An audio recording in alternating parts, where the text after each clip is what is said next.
Baik, assalamualaikum warahmatullahi wabarakatuh. Perkenalkan, nama saya Muhammad Rian. Nah, di sini pada video ini saya akan menjelaskan atau sedikit membagi info tentang apa itu social engineering. Langsung saja simak videonya. Tidak semua informasi layak dibagikan ke media sosial. Setiap posting di media sosial mungkin berisi data yang bisa digunakan sebagai materi untuk melakukan social engineering. Misalnya foto selfie kamu dengan seluruh anggota tim setelah presentasi bisnis. Mungkin bisa terlihat dokumen penting di meja tersebut. Atau mungkin hal yang tidak kita duga, misalnya kamu mengucapkan selamat kepada rekan kerja atas promosinya. Informasi ini mungkin kelihatannya tidak berbahaya, namun ketika digabungkan dengan berbagai informasi lain, hal ini jadi informasi yang berharga bagi si penjahat. Walaupun followers kamu misalnya hanya berisi teman yang kamu kenal, informasi tersebut masih ada kemungkinan tersebar ke pihak yang tidak bertanggung jawab. Apalagi informasi yang sifatnya pribadi, seperti nama, nomor identitas, alamat, data biometrik, dan sebagainya, tentu saja harus kita simpan dengan baik dan jangan dibagikan ke publik. Social engineering atau rekayasa sosial adalah sebuah teknik yang memanipulasi seseorang sehingga mereka bersedia memberikan informasi rahasia, mulai dari kata sandi hingga data perbankan. Kita mungkin saja berpikir kalau nggak mungkinlah kita bisa ketipu.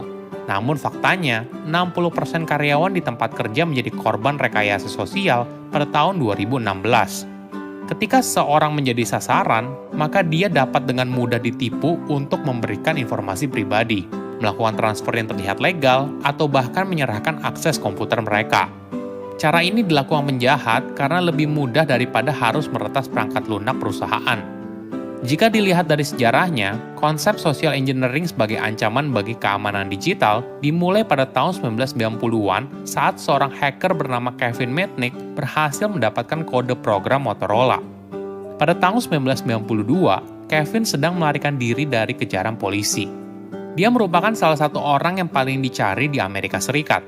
Untuk menghindari pengawasan dari pemerintah, Kevin punya ide untuk meretas Motorola Microtech Ultralight, handphone yang paling canggih pada tahun 1990-an.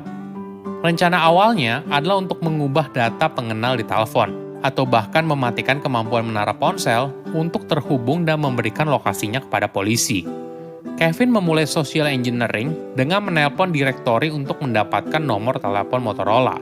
Ini merupakan praktik umum yang dilakukan semua orang sebelum adanya Google. Kevin lalu berusaha untuk berbicara dengan manajer proyek dari Microtech Ultralight. Resepsionis lalu menghubungkannya ke beberapa orang, hingga akhirnya dia berhasil menghubungi VP dari Motorola. Pengalaman ini membuat Kevin mengetahui berbagai informasi yang menarik. Motorola memiliki pusat penelitian di Arlington Heights. Dia lalu berpura-pura menjadi karyawan dari cabang Arlington untuk bisa terhubung dengan manajer proyek dari Ultralight. Dengan dalih ini, Kevin lalu meminta disambungkan lagi dengan VP Motorola yang akhirnya memberikan nomor ekstensi dari manajer proyeknya.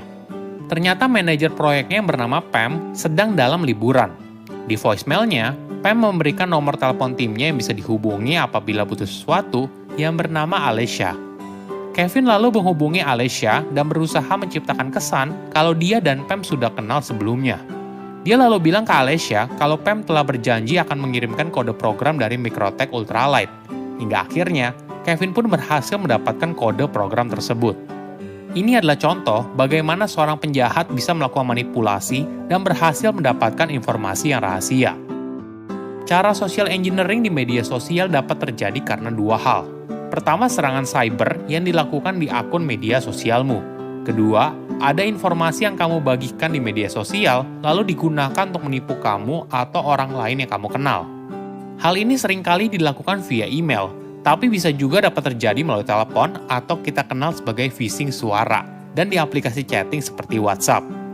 Bagaimana cara menghindari penipuan di era digital? Pertama, bijak dalam posting di internet. Coba pikir 2 kali sebelum posting apapun. Bahkan jika kamu menghapus posting yang sudah kamu tayangkan, posting tersebut mungkin sudah di screen capture oleh orang lain. Kalau kamu sedang pergi dalam waktu yang lama dan rumah kamu kosong, hati-hati apabila kamu membagikannya ke media sosial. Kalau bisa, coba ubah pengaturan privasi sehingga postingan kamu hanya bisa dilihat oleh segelintir orang yang kamu percayai, tidak bisa dilihat oleh semua orang. Kedua, jangan klik link yang tidak kamu kenal. Penipu bisa saja berpura-pura mengirim email sebagai orang yang kamu kenal, tapi ternyata alamat emailnya palsu. Coba cek ejaannya. Kadang beda titik atau huruf saja bisa menjadi potensi kamu untuk ditipu. Ketiga, jangan panik. Penipu biasanya berusaha untuk menciptakan perasaan mendesak, sehingga kamu diminta segera mungkin untuk transfer uang, memberikan data tertentu, dan sebagainya. Ini adalah cara penjahat untuk menipu korbannya, sehingga mereka tidak bisa berpikir secara rasional dan tidak bisa mengecek kebenarannya. Keempat, coba cek lagi informasi yang kamu bagikan ke internet. Kadang kita suka membagikan banyak hal di internet, misalnya nama hewan peliharaan, nama orang tua. Informasi ini kadang berbahaya karena bisa digunakan pencuri untuk mengakses data yang kamu miliki. Intinya kamu tidak perlu takut, yang penting kamu harus hati-hati. Setiap orang bisa saja jadi korban penipuan apabila kamu tidak waspada dan secara sembrono membagikan data pribadi ke internet. Silakan komen di kolom komentar pelajaran apa yang kalian dapat ketika tahu informasi ini.